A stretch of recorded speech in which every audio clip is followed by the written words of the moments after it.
When I think about the costs that are involved with caregiving, I think for the typical person, you think about costs as being financial costs, and I will not at all, say that is not an issue. There certainly are those financial costs.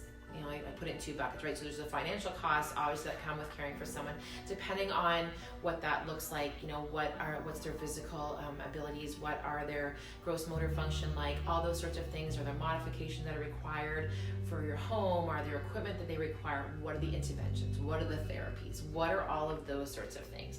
Those are hard, fast costs, respite, personal support workers, all those sorts of things are obviously, money out of pocket costs. But then there are the costs of things like, we've talked about before, which are things like relationships, right? Relationships with your other members of your family. So are you focusing so much on the person you're caring for that you're no longer spending time or focusing on the other people in your life?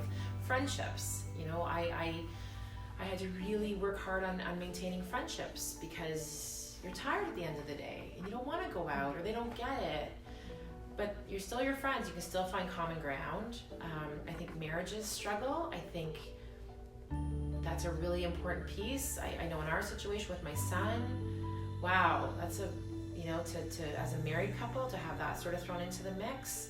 You have enough stuff going on as a married couple, and now to have this piece as caregivers. But my marriage is important to me, and it's important we stay as a family unit, and I don't want to sacrifice that.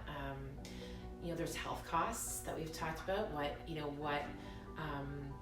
is it doing to your health, your mental health, or your physical well-being? Are you burnt? Do you have a bad back and bad knees and things as a result of lifting or caring for someone? Are you more anxious? Are you losing sleep at night? How is it affecting your diet? All those sorts of things. So, there's a lot of costs definitely that come with being a caregiver. They just fall into different buckets.